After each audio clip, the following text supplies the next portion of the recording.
Salam alaikum, Azul, bonsoir. Le système de la santé publique en Algérie ne pouvait pas échapper à la débandade générale. Il est comme le reste, sinistré, victime de la mauvaise gouvernance, de la mauvaise gestion, du laxisme, de l'incompétence généralisée et même des trafics en tout genre. Oui, des trafics, puisque des médicaments destinés aux hôpitaux psychiatriques alimentent massivement le marché noir des psychotropes, jusqu'à faire concurrence à la drogue. Et que des produits en tout genre, jusqu'au fil chirurgical, jusqu'aux médicaments antalgiques, sont détournés et vendus sous le manteau. Mais s'il n'y avait que cela, la situation de la santé publique est tellement dégradée que le chef de l'État lui-même ne se soigne que dans les hôpitaux français. De même que la quasi-totalité, plutôt de même que la totalité des barons du régime, de leurs familles, de leurs amis, de leurs clients. Cette propension pour les caciques et pour des milliers de leurs fidèles de se faire prendre en charge par la sécurité sociale pour aller se faire soigner outre-Méditerranée, parfois pour de petits bobos, parfois même pour arrêter de fumer. C'est tellement généralisé que ces gens n'imaginent même pas, ils n'imaginent pas qu'ils pourraient se soigner en Algérie.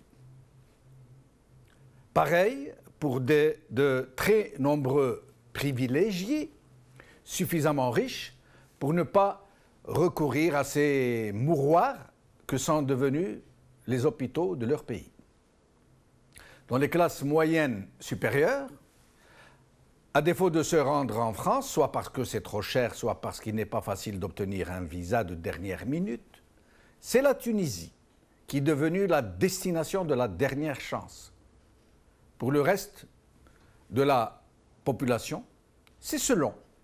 Ceux qui ont les moyens peuvent recourir aux services des cliniques privées qui sont à des normes très relativement acceptables. Les autres, tous les autres, qui viennent des couches les plus défavorisées, qui se chiffrent en centaines de milliers de malades, je ne dis pas toute la population, seulement les malades, qui se chiffrent en centaines de milliers, échouent dans ces mouroirs que sont devenus les hôpitaux publics. D'autres n'ont pas d'autre choix, parfois, que de recourir à des charlatans qui pullulent aujourd'hui, qui officient ouvertement, voire même qui ont pignon sur rue. Ceux qui se retrouvent dans les hôpitaux comprennent très vite pourquoi les barons du régime ne s'y soignent jamais. En plus d'une grosse carence d'infrastructures, d'appareillage, de produits, de personnel qualifié, l'improvisation et l'incompétence y font des ravages. Les gens y meurent de maladies d'un autre âge ou de maladies bénignes. Les erreurs médicales s'y sont mortellement banalisées. Et certaines maladies, comme le cancer, le sida, finissent presque toujours par l'inéluctable issue. Souvent après des souffrances indicibles, après une absence révoltante de vraies prises en charge. Et il n'y a pas de plus bénigne affection qui ne risque de devenir fatale quand elle est traitée dans ces hôpitaux. Au point où les gens y contractent toutes sortes d'infections, au point où l'on y ressort souvent plus malade qu'avant d'y entrer. En peu de mots, pour dire les choses comme elles sont, Se soigner dans les hôpitaux algériens est devenu très risqué, pour le moins. La seule possibilité de mettre quelques chances de son côté pour s'en sortir sans trop de dégâts est le fameux piston. Pour les malades qui ont besoin d'une prise en charge ponctuelle dans les établissements de soins, c'est le parcours du combattant, dans sa version la plus méphistophélique. Aujourd'hui, Huffington Post. 50 000 Algériens atteints chaque année du cancer, dont 1500 enfants. Al-Watan. 2 nourrissons décèdent suite à une vaccination à Ruiba. Une enquête épidémiologique est ouverte par Bouzid Ichalalen. APS. Le nombre de praticiens de la santé a doublé entre 2000 et 2014.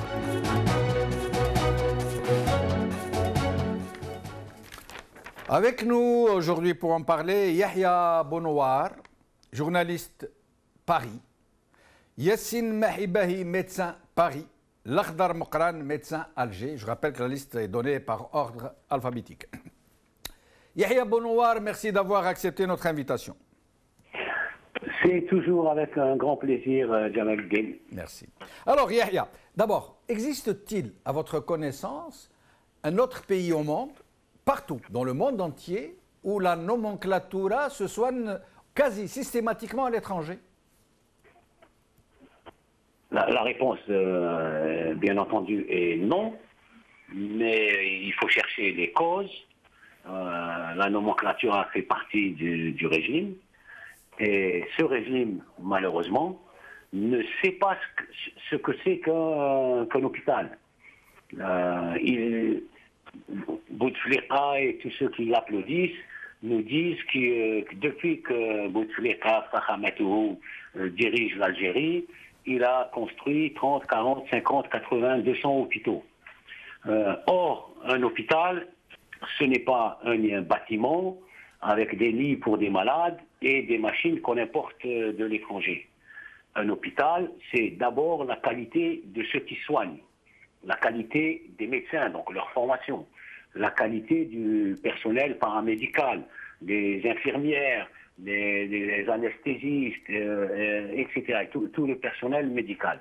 Or, la qualité aujourd'hui de ceux qui soignent en Algérie est médiocre parce que la formation et l'enseignement sont médiocres. Aussi bien au niveau, un peu moins les médecins, mais beaucoup tout ce qui est paramédical.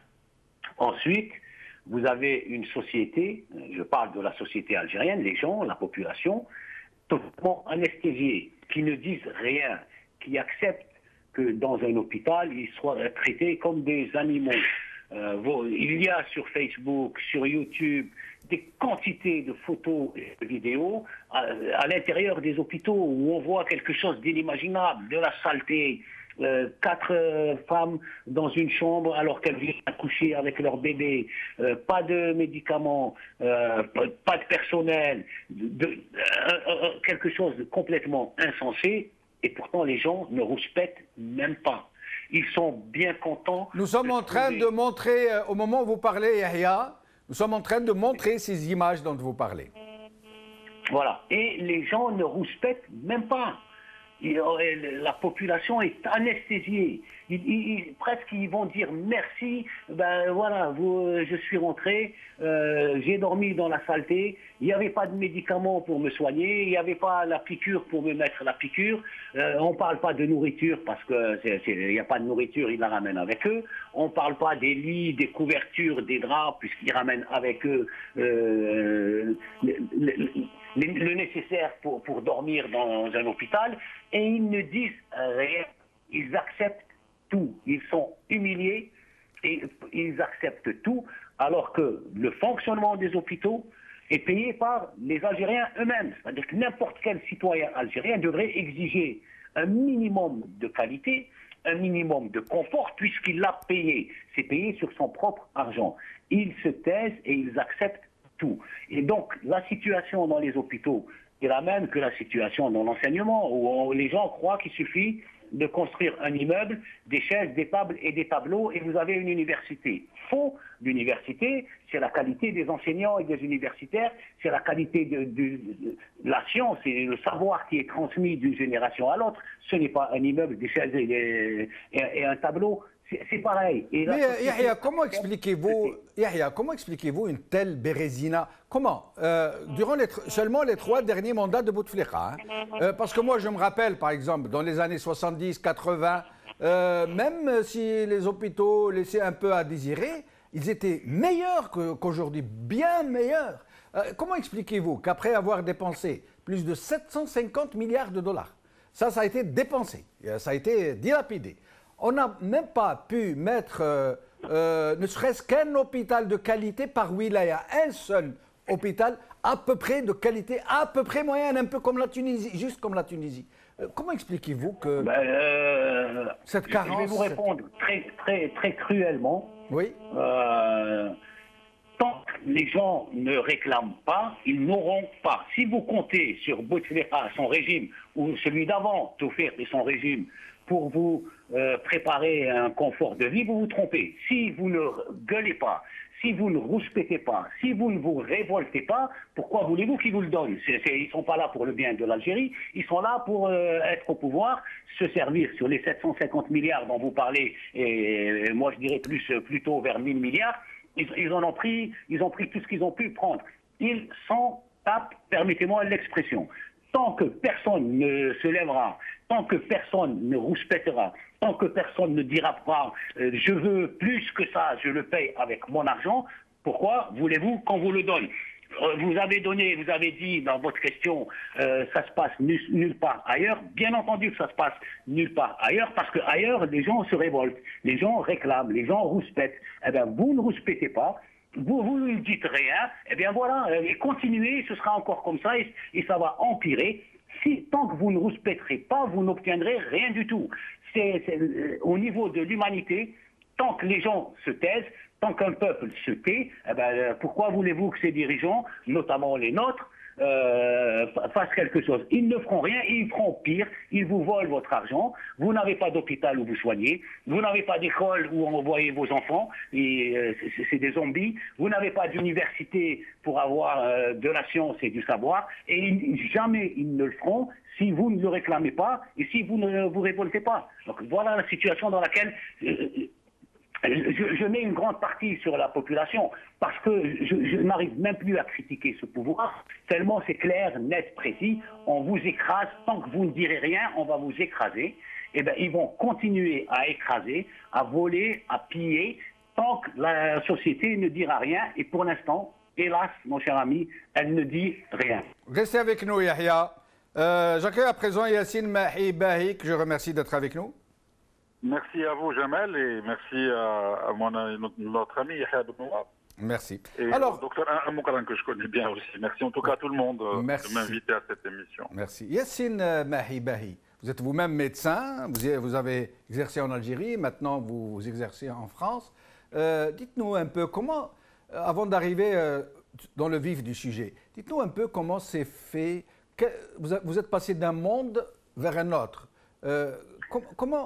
Comment avez-vous apprécié ce changement de la médecine telle qu'elle se pratique en Algérie, telle que ça pratique en France, où je rappelle, les médecins algériens sont au premier niveau des médecins étrangers en France en termes de nombre. Ils sont les médecins étrangers les plus nombreux en France, à y exercer. Essayez de nous expliquer un peu comment s'est fait ce changement de monde pour vous. Écoutez, d'abord, si vous voulez, ça s'est fait d'une manière parce qu'à un moment donné, on a été heurté à une réalité, c'était la formation, la qualité de la formation qu'on a reçue et puis les conditions sociales des praticiens en Algérie. Je pense que c'est ça qui nous a motivés à aller chercher un peu le savoir et ce qui se passe. Et puis, le comportement de certains professeurs universitaires algériens, pas tous, mais en tout cas ceux qui ont été issus de ce régime du FLN et qui nous ont pas donné finalement le savoir et qui ont participé au contraire dans la destruction de l'enseignement supérieur, post-graduation et puis de l'enseignement généralement des écoles de médecine. Voilà un peu ce qui nous a poussé et comment qu'on a ressenti le changement. Alors, bien sûr que je voudrais juste rappeler quelque chose, un petit rappel historique pour rebondir sur la qualité de la formation dont M. Yahya Ben Nouri il a parlé. Je rappelle que quand le président Boumediene est décédé, avant qu'il décède, il était venu de Moscou avec une maladie de Waldenstrom et il a passé un mois dans le service de réanimation de l'hôpital Mustafa Bacha. À l'époque, il n'y avait pas d'hôpital Aïn Naja. Mustafa était un hôpital réputé quand même sur un plan international, enfin sur un plan africain d'abord, puis même vis-à-vis des Européens, l'hôpital Mustafa était quand même bien réputé. Les hôpitaux Oran, Constantine, Alger avaient une réputation. Et tous les médecins yougoslaves et M. Waldenstrom, le docteur Waldenstrom, et certains médecins de l'hôpital Kouchin et Bichat étaient pendant cette période-là, quand le président Boumediene était malade, et il faisait des conférences, ce qu'on appelle des staffs, tous les jours dans l'amphithéâtre de l'hôpital Mustafa. Pour vous dire un peu, à l'époque, quand vous avez parlé de la qualité de la formation, l'Algérie quand même a eu de bons médecins, de grands hôpitaux. On a formé des médecins du Maroc, on a formé des médecins de Tunisie, on a formé des médecins du Moyen-Orient. Mais depuis un certain temps, tellement cet enseignement supérieur, à cause de ce régime, il n'y avait plus de politique de santé. Donc c'est devenu, c'était les facultés de médecine poussées comme des champignons, ce qui n'était pas normal d'ailleurs. Quand on retrouve une faculté de médecine au fin fond du Sud avec pas d'enseignants.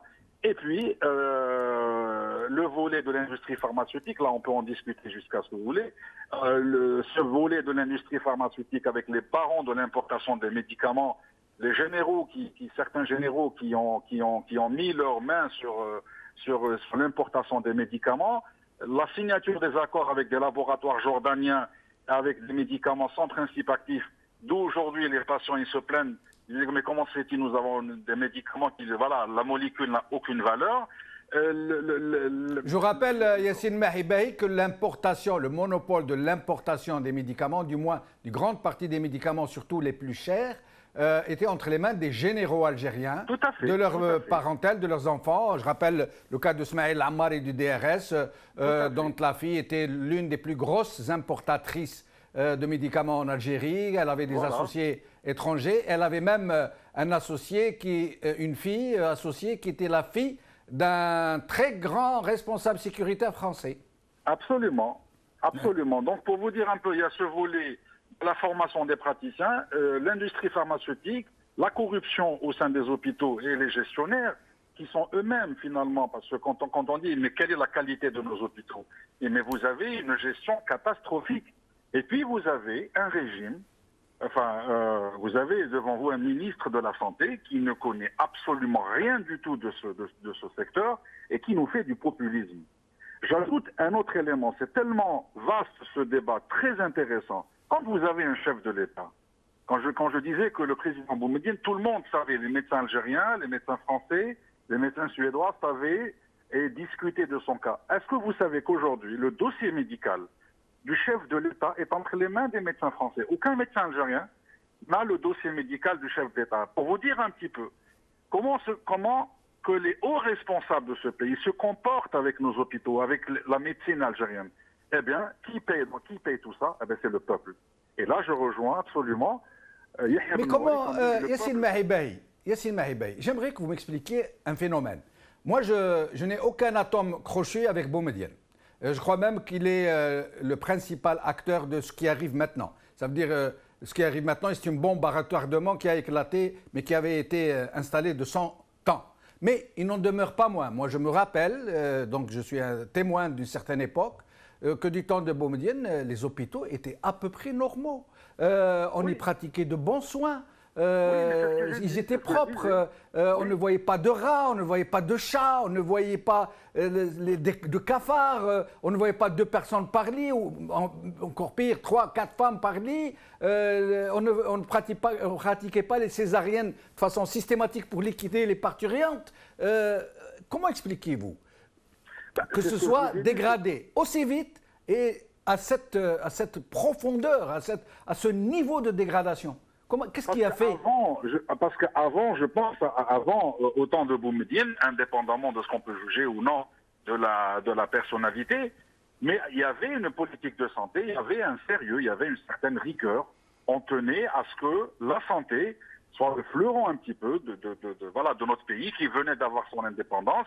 Et Boumediene tenait absolument, jeune pays indépendant, à ce qu'il forme des médecins, à ce qu'il gère des hôpitaux de qualité. Je pense qu'aujourd'hui, avec après Chadli Ben Jdid, je pense que Chadli, au contraire, il a fait quelque chose de bien. Il ne faut pas oublier qu'il a construit Ain Naja quand même. Mais après, je pense que depuis l'arrivée de Bouteflika, depuis 99, c'est terminé. Si vous voulez, ce secteur de la santé est devenu tout le monde, voilà. Mais pourquoi, Yassine? Pourquoi? Expliquez-moi. Moi, je vais vous donner un exemple pour expliquer un peu ce que je voudrais que vous m'expliquiez. On aurait ramené des saboteurs, des gens vraiment qui sont des experts en sabotage. Et on leur dit, tenez, voilà les hôpitaux algériens, essayez de les réduire à un niveau complètement cauchemardesque. Réduisez-les à l'état de mouroir. Ils n'auraient pas mieux fait que ce qui se produit en ce moment. Les hôpitaux algériens sont devenus pires que tout ce qu'on peut imaginer. Absolument. Pourquoi? Parce que ça ne les intéresse pas du tout. La souffrance du peuple et les besoins vitaux du peuple algérien, ça ne les intéresse pas. Eux, ils se soignent à l'étranger. Eux, ils ont leurs intérêts ailleurs. Pour ce qui est du peuple, ça ne les intéresse pas. D'une part, et le peuple aussi, malheureusement, je rejoins Yahya, quand il disait le peuple aussi, il est laxiste.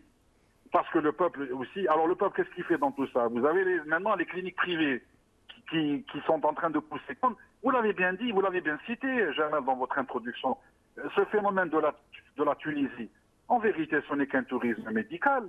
Même l'État algérien, à travers certaines chaînes de télévision, ils nous font la publicité des cliniques privées tunisiennes. Vous imaginez un peu.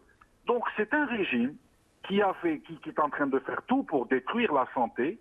Et le peuple, quand je dis le peuple, la société est un peu laxiste dans tout ça, avec bien entendu une absence totale d'une politique de sécurité sociale qui protège le citoyen. Voilà un peu où est-ce qu'on en est. Dans les pays, je prends l'exemple de la France, qui est un exemple en tout cas en matière de santé et de couverture sociale, vous avez la sécurité sociale d'une part et vous avez la part de la mutuelle complémentaire pour les dépassements d'honoraires. En Algérie, vous avez une gratuité des soins. En contrepartie, il n'y a rien du tout. Il y a de la corruption. Un directeur d'un hôpital, au lieu de gérer son hôpital avec des sociétés, avec des normes, avec des appels d'offres sans corruption, eh bien non, il va être corrompu par un jeune entrepreneur pour construire tel ou tel service avec une qualité médiocre. Restez avec nous, Yassine. Je reviens à vous dans un petit moment. Lakhdar Mokran, médecin, merci d'être avec nous. Lakhdar Mokran. Bonsoir, ravi d'être avec vous aussi, M. Jamel, et bonsoir à tous les auditeurs de Maghrébia Tamazight. Merci, tout le plaisir est pour nous. Alors, vous êtes médecin et vous avez aussi, je crois, une responsabilité administrative sur une unité de soins, il me semble. Oui, je suis médecin chef d'unité, oui. Qu'est-ce que c'est, chef d'unité? C'est le responsable qui gère une unité au sein d'une structure hospitalière, que ce soit ce qu'on appelle le PFC, établissement public de santé de proximité, ou CHU, ou OHS. Donc, c'est un responsable administratif qui gère un petit peu sur le plan structurel une entité sanitaire. Donc, j'en fais partie. Donc, alors, ça tombe très bien. Vous allez pouvoir nous expliquer le pourquoi de cette bérésina. Pourquoi la gestion de nos hôpitaux, de nos unités, est-elle aussi hallucinante? Ça veut dire on ne peut pas faire pire. On ne peut pas faire pire. Pourquoi? Avant de répondre directement à votre question, il est vrai que le moins que l'on puisse dire est que le système de santé algérien est essoufflé, pour ne pas dire malade. C'est vrai que dans l'imaginaire collectif, l'hôpital, quelle que soit sa dénomination, comme je l'ai dit tout à l'heure, hospital universitaire ou santé publique, est devenu synonyme de mouroir. Vous l'avez dit tout à l'heure, selon le titre de votre émission, hôpitaux français pour les uns, mourir pour les autres. Moi, je dirais Val de grâce pour les uns, Val de grâce pour les autres, le coup de grâce. Dans l'imaginaire collectif, c'est vrai, lorsqu'on s'y rend forcé à l'hôpital, la hantise de tout un chacun est de revenir chez soi, à sa famille, à ses amis, non pas sur les pieds, mais les pieds devant. Bon, cette dernière expression n'est point dictée par un pessimisme exagéré sur notre système de santé, qui est, c'est vrai, caractérisé par un mécontentement généralisé de tout le personnel, surtout dont je fais partie, mais c'est celle que l'on entend souvent dans les salles d'attente, les couloirs de nos infrastructures sanitaires. Et il est vrai que mais cette image dévalorisante de l'hôpital, d'une façon générale, vue comme moribond, agonisant par nombre d'Algériennes et d'Algériens, est-ce qu'elle exprime vraiment la réalité? Répondre par l'affirmative serait de l'ingratitude vis-à-vis du personnel tant médical que paramédical qui, malgré tout, essaie de répondre par des moyens de diagnostic thérapeutique souvent limités aux besoins de nombreux malades, j'allais dire de la majorité des malades. En revanche, dire que tout va bien dans le meilleur des mondes serait considéré comme un mensonge grossier, une façon de cacher le soleil avec un tamis, comme dirait le simple algérien, pour reprendre une expression typiquement algérienne. Certes, il y a beaucoup de carences. Mais l'Akhdar Mouqaran, oui. Aujourd'hui, ils sont en train de dire oui, c'est une question de moyens, l'austérité, il n'y a plus d'argent, on fait ce qu'on peut avec ce qu'on peut. Mais à un certain moment, pendant les 3 premiers mandats de Bouteflika, où l'argent pleuvait à flot, pourquoi n'ont-ils pas, même au moment où ils disposaient de centaines de milliards de dollars, qu'ils dilapidaient à tout vent, pourquoi n'ont-ils pas pu mettre en place un minimum de structures, de moyens, d'organisation? Monsieur Jamel, je vais répondre franchement, c'est vrai que c'est paradoxal. Certes, je l'ai dit, il y a beaucoup de carences, beaucoup d'insuffisances, tant sur le plan humain qu'infrastructurel et matériel. Mais cet état de fait est possible d'être amélioré de façon substantielle pour peu qu'il y ait une volonté politique de le faire.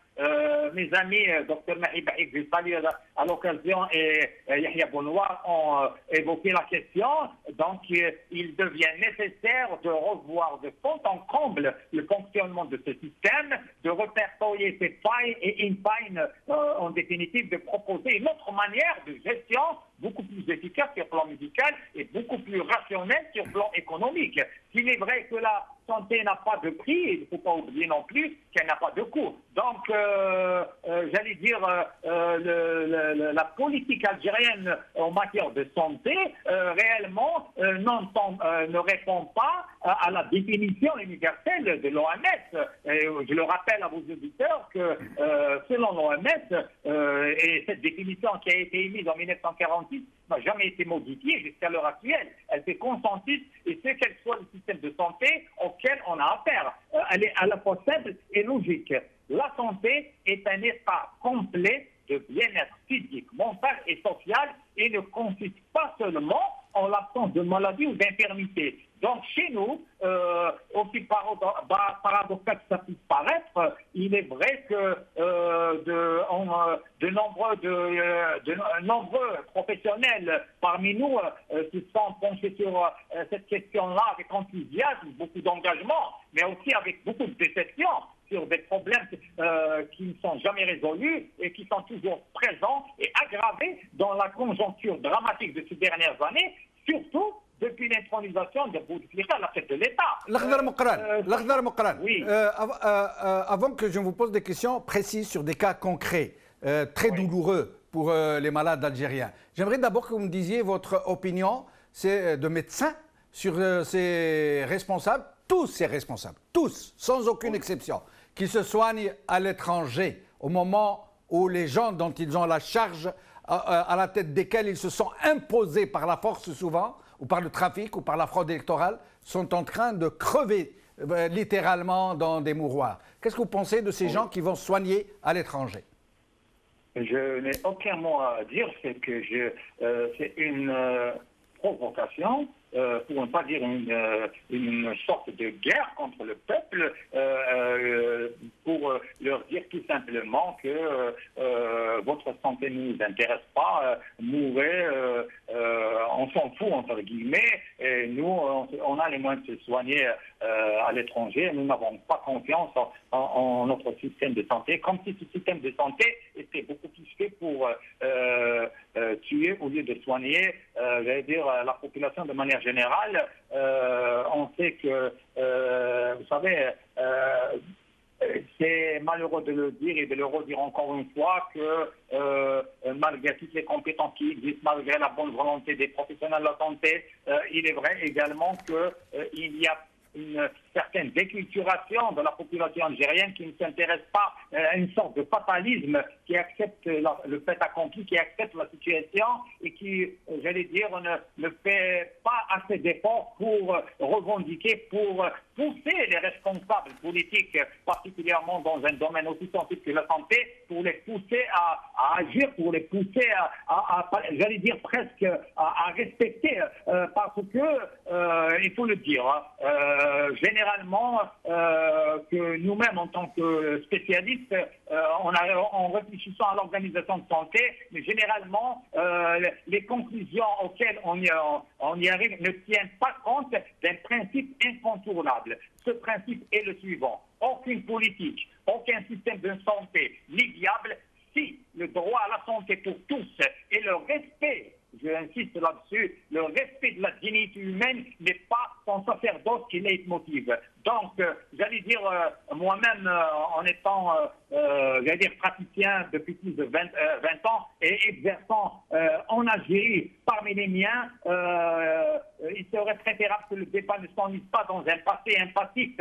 peu réjouissant, peu réconfortant, mais axé plutôt nos discussions sur des... Vous faites bien de le souligner. Pourquoi ces médecins algériens qui sont sur le champ de bataille, si je puis dire, parce que réellement c'est un champ de bataille, parce qu'ils sont totalement désarmés, et ils sont pourtant là, ils n'ont pas démissionné, ils ne sont pas partis, ils continuent, ils sauvent des milliers de vies par jour avec des moyens dérisoires. Nous les saluons, nous ne pouvons pas ne pas les saluer, ne pas nous incliner devant leur abnégation, devant leur courage. Pourquoi ces médecins, ces admirables médecins, et Dieu sait que l'Algérien a un immense respect pour ce corps, pour ces médecins. D'ailleurs, la plupart des gens qui finissent leurs études, qui s'acheminent vers les universités, veulent presque tous devenir médecins. Pourquoi ces médecins ne se solidarisent-ils pas, au moins pour dénoncer de façon internationale, et sur un plan international, ces dirigeants qui non seulement ont assassiné le système de santé algérien, mais qui en plus, après l'avoir assassiné, eux, vont se soigner à l'étranger? Question pertinente, cher ami Jamel. Il est vrai que les professionnels de santé, peut-être particulièrement, c'est le cas de l'élite de manière générale, hein, ces 15-20 dernières années, un peu plus, peut-être sont tombés dans un sommeil profond ou ayant vécu... c'est vrai que malgré les crises qu'a vécu l'Algérie, vous savez, la crise financière de 1986 n'a pas eu autant d'effet sur le système de santé algérien, où il y a eu des chutes brutales des prix du pétrole en 86, mais la décennie rouge ou noire, chacun l'appelle comme il l'appelle, et le système de Bouteflika qui a été, j'allais dire, beaucoup plus connu par la corruption morale, intellectuelle d'une grande partie de l'élite algérienne, fait que aujourd'hui la peur peut-être a fait oublier l'essentiel aux professionnels. L'essentiel, c'est que les professionnels de santé continuent à remplir leur noble mission, qu'ils se penchent sur l'intégrité physique et mentale de leur population. J'allais dire une intégrité tellement violentée dans la conjugaison des drames que j'ai rappelé, des tourmentes du quotidien.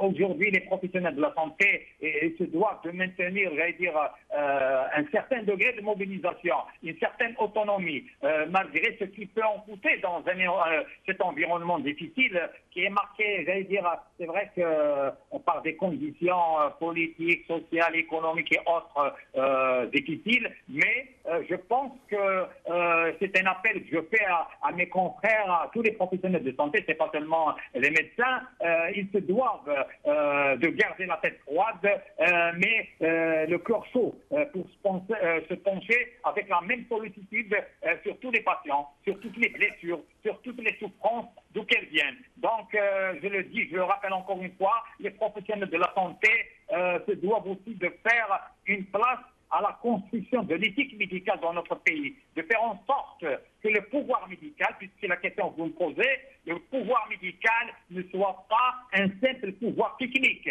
mais un pouvoir moral, combattant en permanence toutes les violations, la violation des droits des malades et des professionnels de la santé. Encore, aussi de toute urgence, j'allais dire, mettre ces principes en pratique, parce que la détérioration des conditions d'exercice de la médecine, c'est une menace permanente. Les travailleurs du secteur de la santé sont tous dans la pratique quotidienne, ils sont impliqués dans les violations des droits des malades, de la dilution de la responsabilité médicale, de l'atteinte aux droits des médecins et de l'absence dans l'exercice de tous les pouvoirs et à tous les niveaux d'éthique. L'Akhdar Mouqran, restez avec nous. Je vais revenir à vous dans un moment avec Yassine Mahibey pour vous demander de nous parler un peu des cas concrets de ce qu'endurent les gens qui ont le cancer, de ceux qui ont le sida, des malades psychiatriques qui sont traités comme au Moyen-Âge, dans des asiles psychiatriques du Moyen-Âge. Je vous demanderai de me parler des gens qui font des dialyses dans des conditions atroces et tout le reste des malades qui souffrent l'enfer. Je reviens à vous dans un moment. Yahya Bonouar, Yahya, est-ce qu'on peut imaginer une réaction, la seule qui reste en fait, de tous ces médecins algériens, de ces messieurs et de ces dames courage qui sont sur le terrain en train de combattre avec des moyens vraiment négligeables. Pourquoi comme vient de le dire docteur Mouqran, pourquoi ne s'engage-t-il pas dans une action vraiment politique pour l'éthique et surtout pour dénoncer le recours des dirigeants algériens à des hôpitaux étrangers au moment où ils ont assassiné le système de santé algérien? J'ai bien entendu ce qu'a dit votre invité, docteur Amran, que je salue sans le connaître. Mais ça fait plaisir qu'il y ait des médecins en Algérie qui osent critiquer le système en place. Yahya, on va vous, le soutien technique va régler avec vous un problème de parasite du téléphone. Nous réglons ça dans un moment. Je reviens à vous. Yassine Mahibey. Yassine Mahibey. Oui. Yassine Mahibey, vous êtes un peu spécialiste dans le domaine psychiatrique, je crois. Oui. Essayez de nous parler un peu de ces asiles psychiatriques en Algérie où on attache encore des gens dans des camisoles de force. Pas des camisoles chimiques, de vraies camisoles, comme dans les années 20 et 30, où on frappe encore les malades, où on les enchaîne, où on les déshabille, où on leur fait subir des douches froides aux tuyaux d'arrosage, où on les prive de leurs médicaments pour aller les vendre au marché noir comme de la drogue, parce que c'est des puissants psychotropes. Essayez de nous parler un peu de ce domaine dont personne ne parle en fait. Oui, écoutez, en vous parlant, je vais vous donner un exemple qui va un peu caricaturiser le monde, si vous voulez, les carences dans le monde de la psychiatrie. Une maman qui a son fils atteint d'une maladie de la schizophrénie et qui passe son temps à laisser son fils dans un hôpital psychiatrique parce qu'il n'y a pas de structure qui peut stabiliser cette maladie. Malheureusement, beaucoup de gens souffrent. Je prends juste un exemple. Je ne vais pas parler de toute la psychiatrie, de la dépression nerveuse, de la bipolarité, mais que de la schizophrénie, par exemple. Beaucoup de gens souffrent de la schizophrénie, mais leurs parents, leurs proches souffrent encore plus parce que justement, il n'y a pas de structure adaptée pour les accueillir. Le seul moyen, c'est les hôpitaux, comme vous avez dit, des asiles, alors que le terme asile psychiatrique n'existe plus dans la terminologie de l'OMS. On ne parle plus d'asile psychiatrique, on parle d'hôpital psychiatrique avec tout l'arsenal, c'est-à-dire l'accueil du patient, les chambres des patients. Il y a des chambres, c'est vrai, qu'on peut accueillir un patient dans des chambres isolées, mais il y a aussi des chambres c'est des chambres comme dans tous les hôpitaux. La prise en charge post-crise, c'est-à-dire un arsenal médico-social, une psychothérapie de soutien, les ergothérapeutes, en fait, c'est toute une prise en charge complexe, mais aussi magnifique. Et c'est pour ça que vous ne voyez jamais en Europe un schizophrène décompensé dans la rue. Ça n'existe pas. En Algérie, les malades mentaux souffrent d'abord parce qu'il n'y a pas de structure. Les parents souffrent parce que justement, on revient à la politique de santé. Ces gens qui gèrent la santé ne sont pas capables, ne sont pas aptes à réfléchir pour le confort du patient et pour aussi le confort de leur entourage. Ça, c'est pour le volet de la psychiatrie. Pour le cancer, c'est un autre débat. Je connais des centaines de cas de gens... Et je rappelle que pour le cancer, selon les dernières statistiques, il y a chaque année 50 000 nouveaux cas de cancer qui arrivent sur le marché. Pardon. Bien sûr, le dépistage, ça pose problème parce que si vous voulez, comment dirais-je, les institutions de la santé publique peut-être ne font pas assez leur travail par rapport au dépistage, mais c'est surtout le volet thérapeutique, la chimiothérapie, la radiothérapie, les médicaments anticancéreux. Je vous invite à venir à l'aéroport d'Orly, Jamel. Je vous invite à venir à l'aéroport d'Orly, à l'aéroport de Charles de Gaulle, dans tous les hôpitaux français. Je vous invite à voir les passagers, enfin les gens qui habitent en France, qui envoient des centaines de médicaments par jour à leurs proches parce qu'il y a une rupture de médicaments. J'aurais bien aimé qu'il y ait un pharmacien dans cette émission qui nous parle de cette rupture de médicaments, causée justement par le régime. Et donc, on nous parle, Yassine Mahibey, on nous parle des médicaments antidouleurs, la morphine notamment, pour les cas de cancer généralement à stade final, pour certains cancers de forme très très douloureuse, c'est un vrai martyr. Et il semble que le traitement antidouleur justement soit soumis à du vrai piston. Les gens qui connaissent des Flen ou Felten, ils ont droit à un traitement à peu près normal. Les autres sont obligés de se tordre de douleur. Certains pensent même à se suicider. Et c'est comme ça. Alors je défie quiconque. D'ailleurs, on peut en parler avec Dr Lakhdar Moukran. Est-ce qu'il y a un véritable centre antidouleur en Algérie? Il n'y a pas de centre antidouleur en Algérie. Un centre antidouleur, ça veut dire avec tous les médecins spécialistes de la douleur, tous les dérivés morphiniques, faisant justement pour traiter le palliatif, la souffrance du malade. Et quand vous avez évoqué, parce qu'on ne peut pas parler du volet de la santé en une heure dans cette émission honorable, non, je pense qu'il faut beaucoup de temps. Quand vous avez parlé des psychotropes, ben vous avez qu'à voir le comportement des jeunes qui s'intoxiquent avec ces psychotropes et qui deviennent très agressifs et qui commettent des crimes, justement. Et ce sont des médicaments qui ont été détournés des asiles ou des hôpitaux psychiatriques, comme vous dites. Voilà.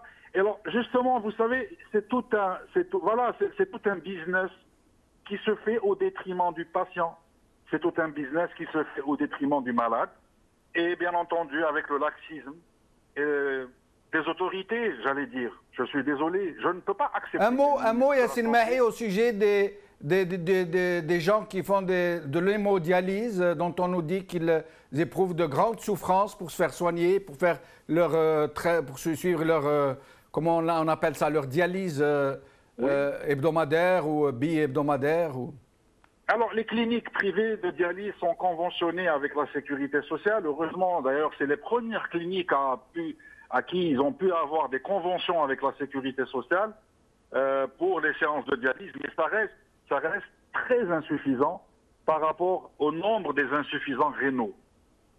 Voilà tout ce que je peux dire sur les insuffisants rénaux. Les greffes rénales, c'est des interventions, c'est vrai qu'il y a la greffe rénale, mais on n'en a pas beaucoup. C'est vraiment quelques opérations. Alors on essaye, vous savez, le ministre, il vient, il fait du populisme en disant nous sommes très avancés en telle ou telle technologie, ce qui est complètement aberrant et faux. Donc voilà pour les... Restez avec nous Yassine Mahibey, nous allons revenir à Yahya Bonouar pour essayer de répartir équitablement les temps d'intervention. Yahya Bonouar, nous parlions donc de cette dynamique qui aurait pu se déclencher au milieu du corps médical contre les dirigeants politiques qui non seulement ont mis le système médical, le système de santé en dessous de zéro, mais qui maintenant, après l'avoir tué, sont en train d'aller soigner dehors avec leurs familles, leurs enfants, sans aucun état d'âme d'ailleurs. Oui, ce que je disais, c'était que je saluais le courage de Dr Amqran, qui critique le système de santé tout en étant à l'intérieur et il fait ce qu'il peut pour essayer de l'améliorer.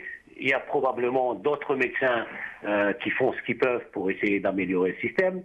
Mais si on cherche à savoir pourquoi le système est arrivé à ce niveau-là, c'est la construction politique qui fait que aujourd'hui, en Algérie, on nomme un directeur d'hôpital, un chef de service d'hôpital, comme on nomme un wali, un commissaire de police, non pas sur ses compétences, mais sur son allégeance au régime politique.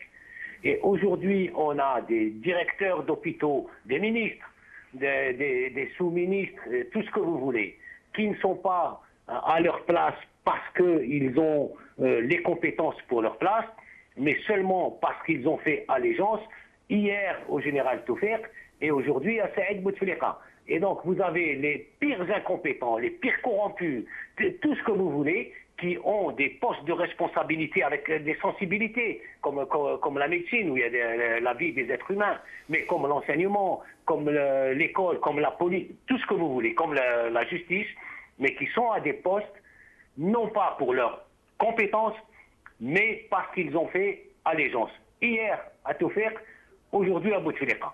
Mais cette dynamique que nous appelons de nos voeux des médecins algériens qui exercent en Algérie et qui pourraient dénoncer sur un plan international le recours des dirigeants algériens à la médecine de l'étranger au moment où leurs compatriotes meurent par milliers faute de soins appropriés? Oui, donc je termine. Merci. Et les gens du régime savent exactement ce qu'ils ont fait. Ils savent qu'ils ont détruit le système de santé en Algérie, et donc ils ne vont pas aller se soigner dans le système qu'ils ont eux-mêmes détruit, ils vont aller se soigner à l'étranger. Ils savent que le système de santé algérien est pourri. Ils l'ont eux-mêmes pourri, et donc quand ils sont mal, soit eux-mêmes, soit leur famille, soit leurs proches, eh bien ils vont en Tunisie, ils vont en Turquie, et pour les plus riches, ils vont en Suisse ou en France. Et le système qu'ils ont eux-mêmes détruit, ils le laissent pour la population qui, elle, ne dit rien et se tait et accepte jusqu'à présent. J'espère que cela va changer. J'espère que les médecins algériens, et il y en a de très bons niveaux, et on l'a vu avec votre invité, vont se révolter pour dire notre mission c'est de soigner notre peuple. Donnez-nous les moyens, mettez en place la politique qu'il faut pour soigner notre... Nous avons l'argent du pétrole qui nous permet de soigner notre peuple. Qu'ils s'organisent et qu'ils respectent, qu'ils se révoltent et qu'ils disent à la population, si vous êtes mal soigné, ce n'est pas parce que nous médecins on ne veut pas vous soigner, c'est parce qu'il y a une politique qui nous empêche de vous soigner. Ben, qu'ils se révoltent. La révolte fait partie de la vie. La révolte fait partie quand quelqu'un écrase vos droits. La révolte devient un devoir. C'est leur devoir de se révolter et d'expliquer au peuple que s'il est mal soigné, ce n'est pas la faute des médecins, c'est la faute des politiques. Mais il faut qu'ils s'organisent et qu'ils se révoltent. Il faut du courage. Il faut du courage politique. Il faut du courage sur le plan de la déontologie. Ce sont des médecins qui ont prêté serment, qui ont juré de soigner les gens. Eh bien, qui disent aux gens, si aujourd'hui on vous soigne mal, ce n'est pas de notre faute, c'est de la faute des politiques qui le disent, qui s'organisent. Et le docteur Amqran vient de le dire, je lui tire chapeau parce que, voilà, il vient de le dire tout en faisant... Merci Yahya, merci. Nous revenons justement au docteur Lakhdar Amqran. Il nous reste environ 3 minutes de temps. Lakhdar Amqran, essayez de nous parler un peu de ces gens qui souffrent, qui ont le cancer, qui ont le sida, qui ont des maladies chroniques et qui doivent recourir à des soins ponctuels, fréquents dans les hôpitaux et qui souffrent le calvaire. Essayez de nous en parler en quelques mots. Que voulez-vous que je vous dise? Les praticiens font leur possible pour humaniser la structure de santé. Malheureusement, la dimension humaine et sociale ne constitue pas l'ossature de la politique de santé actuelle. Donc, elle ne s'inscrit pas, nos structures de santé, elle ne s'inscrit pas dans le respect de la personne humaine.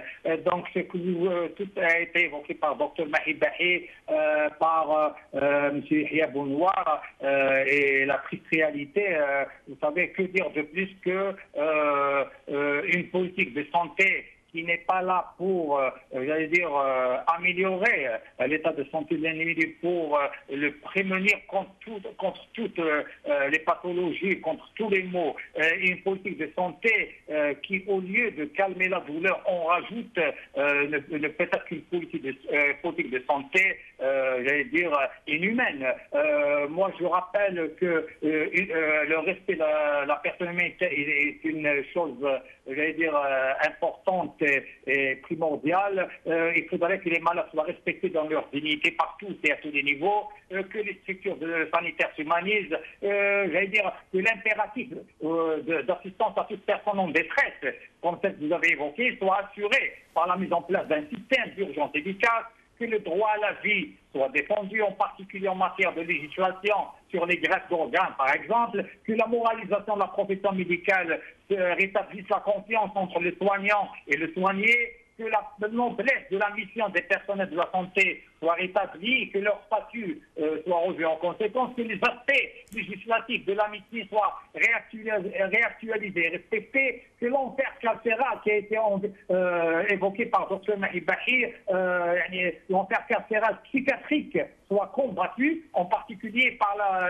l'application d'une législation qui définisse clairement le mode d'hospitalisation psychiatrique, que, j'allais dire, ce que l'on a oublié, la prise en charge globale du handicap moteur et mental soit garantie par la création d'instituts médico-sociaux éducatifs. Donc, j'allais dire, une politique de santé où les axes définis, où le citoyen est impliqué, j'allais dire, la santé est une affaire trop importante pour être le monopole des seuls professionnels. Donc, le système de santé, dans sa globalité, doit être perçu dans un tout social et répondre... Merci Lakhdar Mokran. Je suis obligé de vous interrompre. Malheureusement, nous arrivons à la fin de cette émission. Mais c'est vrai qu'on ne peut pas traiter d'un tel sujet en une émission d'une heure ou même plus. Et c'est pour ça que nous allons réfléchir à la possibilité d'animer une émission qui soit beaucoup plus longue ou qui se déclinera en plusieurs parties et dans laquelle nous ouvrirons le standard aux malades qui viendront s'y exprimer, dire toute leur amertume, toutes les difficultés qu'ils rencontrent. Nous espérons aussi pouvoir ouvrir notre antenne à ces admirables médecins algériens qui travaillent dans des conditions absolument inimaginables pour ceux qui ne connaissent pas, le système de santé algérien. Nous vous promettons que nous allons y réfléchir très sérieusement. Merci d'avoir suivi cette émission. Merci à mes invités d'y avoir participé.